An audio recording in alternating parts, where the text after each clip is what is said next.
So I'm just finishing backing up this car. We're on the Roadtrip 2.0 with Duquesne Light, and having so much fun talking to everybody with electric vehicles, with autonomous vehicles. And you can see we have a kit. I call it Kit 2.0 over here, part of AllVision. I have Aaron Morris here with me. Aaron, thanks for taking a ride with us in the Tesla. So, no problem. This is fun. It's fun. So AllVision, what a cool company. Before we jumped in the car, took this really cool LiDAR unit off, and you're doing some mapping. Yeah. Rumor has it, right? A little bit of mapping. Yeah, we have some fun with it. As you notice, we call him Alvin. It's kind of a Alvin. Okay. Alvin, yeah, it's short for AllVision. Perfect. But yeah, he's our spokes robot for the company. The spokesbot. Yeah. We build the high definition maps and 3D models. We actually work with autonomous vehicle companies. Making a Pittsburgh left. Sorry about that. Woo-hoo! Yeah. So we actually work with autonomous vehicles. They provide us data. Yeah. We build 3D maps, models, everything from like street signs and curbs and sidewalks.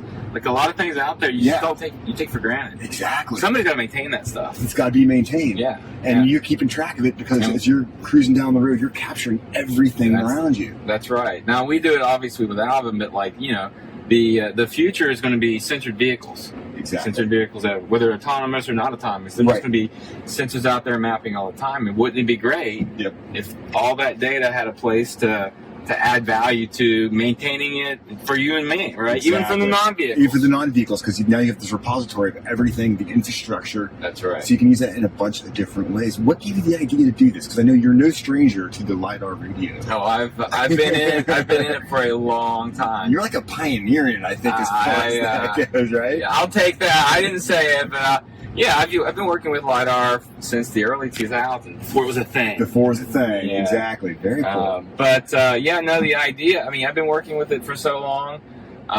When I left the university, we started building, actually it was from the early autonomous car stuff. Okay. And we were looking into how this data would calibrate and, help the cars interpret the world to drive themselves. And then I got hooked up with a survey team. And they said, hey, we're trying to scan bridges for clearances. Exactly. And I'm like, you're trying to do what? So I think we can help there. That's so cool, right? And so since then, like the world, it takes on a different view. I'm like, oh my gosh, like there's a curb, there's a crosscut, there's whenever you're driving your car down the road, you're looking at things way different than a typical driver. When we started the bridges, I could not look at a bridge. Yeah. Again, like you start to decompose how you would like take the measurements, and it totally warps you.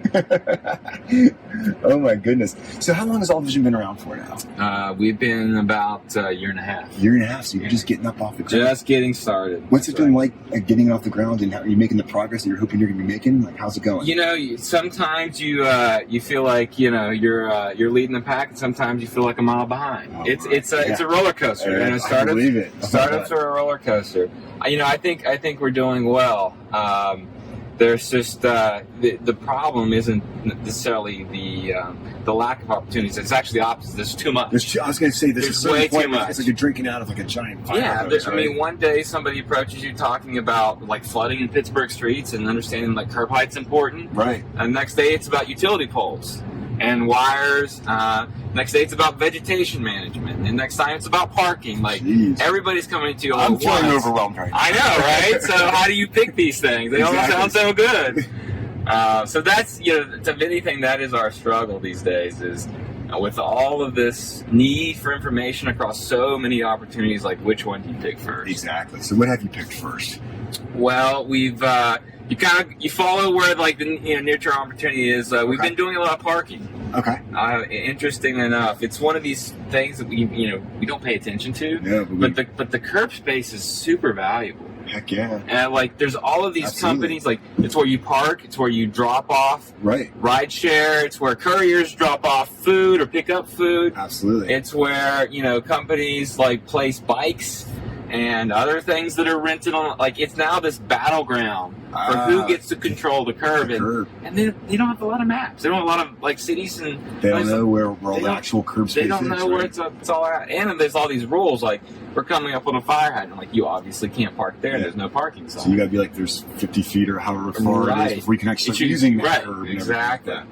So you're mapping all that and making that to make decisions and know where it all exists. Yeah, where it all exists, and like like cities that they're trying to determine like policies, like because that affects the economics, that affects business. You jack up the price of a curb space, right? Right. You'll deter people from parking there. Exactly. Which means businesses have an impact. So there's this right balance of what to do, on how to zone things, and like in the absence of any information, like how do you make those calls? So I need to park this car under all the curbs. Exactly. So tell me a little more how you play in with building better maps for autonomous vehicles. Yeah, so we interpret the LiDAR, the imagery, the GPS. We take all that information and then we refine it. We turn it into, because at that point, coming off the sensors, it's a bunch of dots, it's a bunch of pixels, it's a bunch of GPS points. Like that manhole is a dot. Yeah, it's just a dot or a set of pixels in an image, right? So somehow you got to interpret and say that's a manhole, or that's a traffic light, right? Exactly. And so that's where we come in. That's what we do. We take this data. We have machine learning. AI, it's the buzzword, but we deploy it. All the stuff Pittsburgh is so known for these days. Exactly, right? That's very much the case. And then so we use that to interpret the world. And then you can take all of this very heavy data, you can turn it into just some high level sort of dots and sort of understanding of what's out there.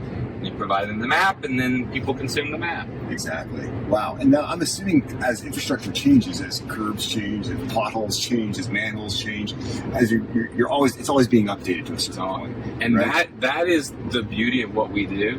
Because if you were to go out today and say, hey, like I need to know like this area, like how many signs are the curbs and the sidewalks, are they usable by people in like wheelchairs or have disabilities?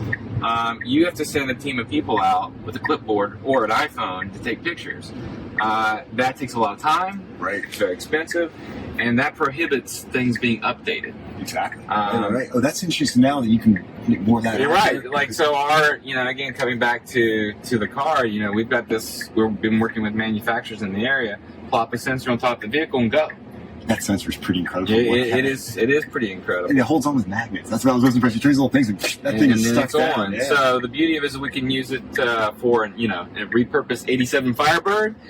We can put it on top of a garbage truck. We can pop it on any vehicle. So any vehicle that's out there, you put it on there and you can start making maps. That's right. That is amazing stuff. So let's switch gears just a little bit. Okay. What are your thoughts on, you're a car dude, obviously because of KIT 2.0, AllVision. So what do you think of electric vehicles? Pretty remarkable. Yeah. I mean, pretty amazing. Like I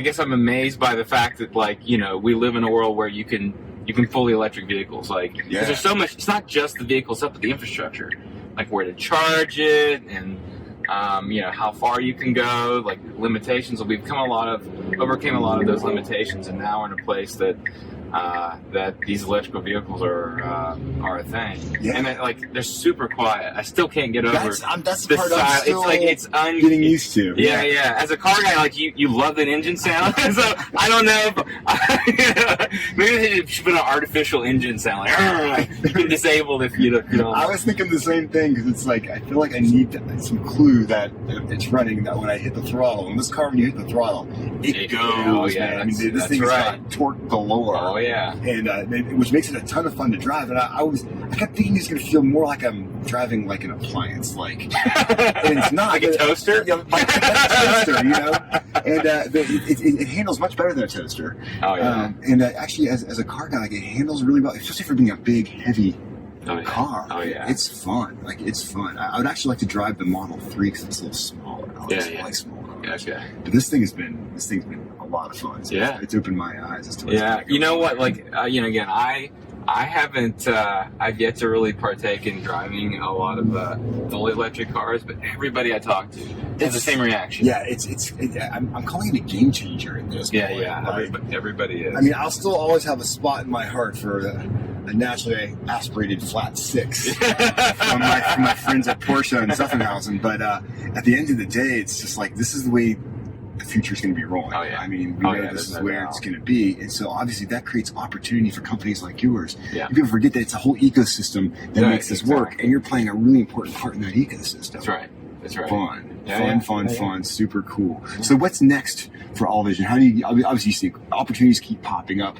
How do you stay focused? How do you keep moving forward and being the best AllVision you can be? Well, we try to just, we chase the opportunity. Like, we chase the customer need. Okay.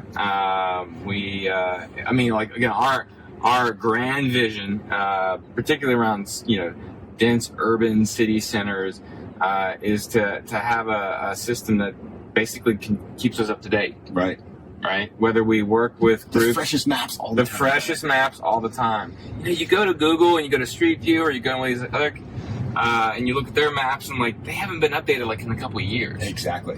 Oh, no, and absolutely.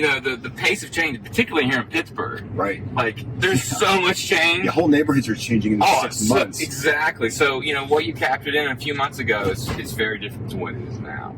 So our vision of the world is to basically, here's a spot you can go to and you're going to have the most up-to-date perspective Love it. of it. Yeah, and you're taking the charge. How many folks are at AllVision these days? We're 10. Wow. 10 strong. That's awesome, man. It is. And what keeps you wanting to do a startup? You can work anywhere you wanted to, right? so how come you're doing this? I find you're either, if you're a startup person, that's where you're most comfortable.